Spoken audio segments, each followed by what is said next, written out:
For this video, I'm going to ask for some grace, and I'm going to give some grace to you out there as well in a show of good faith in how we've been dealing with policing in the last couple of months, specifically as the new term for Donald Trump has gone on. We've talked about federal policing and bad policing and good policing and crime being rampant in places where crime isn't rampant, and Donald Trump's ability to use some rules that have been used for a while to overtake and try to overcome some of the complexities that is policing in areas where policing areas may not be as complex. The biggest issue right now is in D.C., where he is basically federalizing National Guards and federalizing FBI agents to roam the streets of D.C., and they're actually doing some effective crime fighting. But the question of do they need all that crime fighting power is an issue. We're going to go back a bit. This is going to be a bit unsettling for a lot of folks, but they have newly released some body cam footage from the elementary school shooting in Uvalde, Texas, happening back in May of 2022.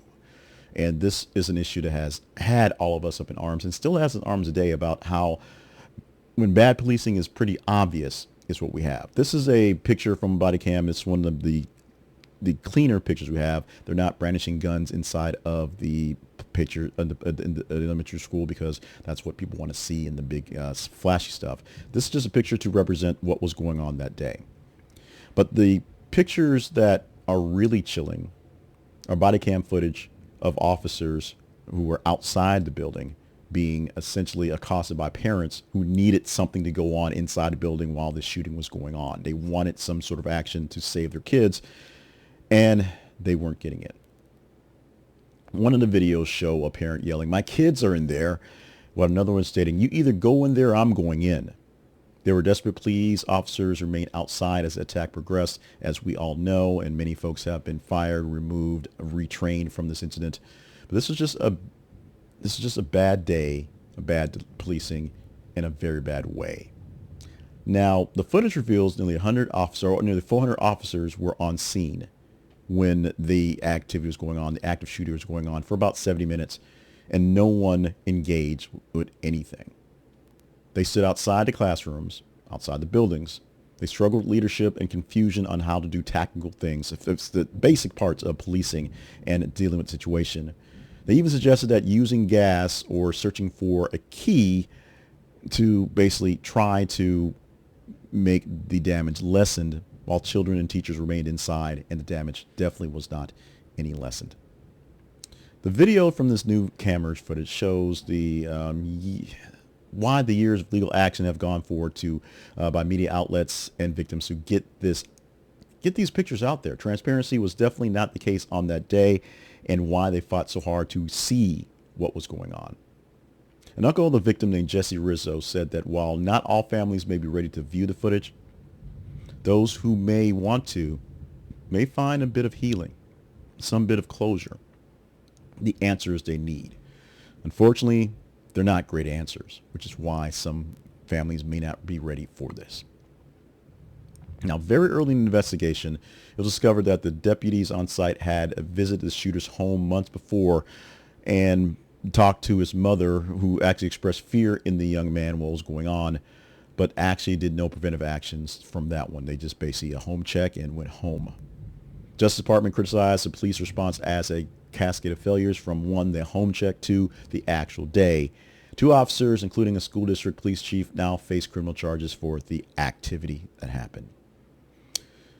Having this video released, having out there, is offering some transparency to families, to the authorities who wanted answers, to the media who wanted to know what was going on. Even though it's painful answers, they are answers. And it also gives something to use to apply pressure for accountability and reform and better training in these actions. The content is graphic. It's traumatic. It's hearing people scream for the police officers to go save the lives of their children, and in some cases, some of the aftermath of what went through in the actual school building. And watching the videos, some believe are actually going to replace the public discussion of what happened, because you have the videos there, you say, oh, it's there, but it may actually deaden the actual discussion back and forth of what should happen, what could have happened, and why this actually happened. And of course, it could re-traumatize people who aren't ready to see this. right now. But this newly published footage from Uvalde lays bare the anguish of parents who are pleading for help at the stark failures of law enforcement at the response. Emotions and legal debates will continue, and it just is what it is. This is a very sad state that we have to remind ourselves. This is the worst case scenario.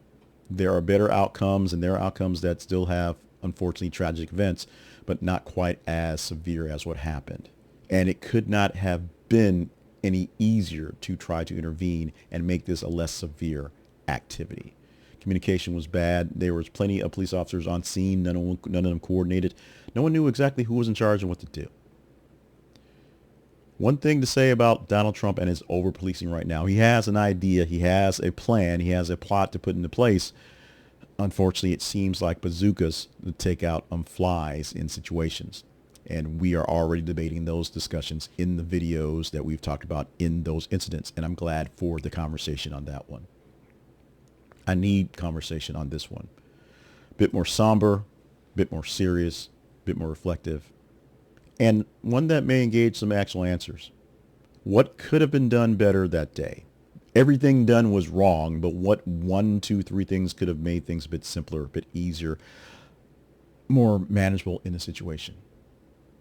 Or is this a case where literally nothing could have fixed this at all, and we need to just see this as what it was, a just bad performance, and everyone should see this as what not to do and do better in the future? Your comments on this one are very much warranted. Have at, be nice, play nice with each other. This was a very serious event, and like I said, we have plenty of complaining about over-policing in other videos, other news stories, other hot takes. This one should be more or less a somber take, if you will, a review of what happened, and a image of what should not happen in these situations. If you know police officers, I'm sure you know good ones that do the best to keep out of these situations, and they will do what they can to make sure that something like this will never happen in their jurisdiction, and make sure you give them all the props and praise for doing their best for these situations. Because when they do come out, as sad and tragic and as heartbreaking as it is for the families who have to live through it, it's also important for us who observe it from outside, or maybe some of us from inside in law enforcement or in law itself, get a chance to see it for what it is, do with it what we can, learn from it, and have discussions on the greater issues that are there. We're not talking about guns. We're not talking about mental awareness here. We are literally talking about the police action. All the other things were a part of the problem, but here, 400 police officers on the scene at one elementary school, and nothing could be done. That is the most tragic part of the situation.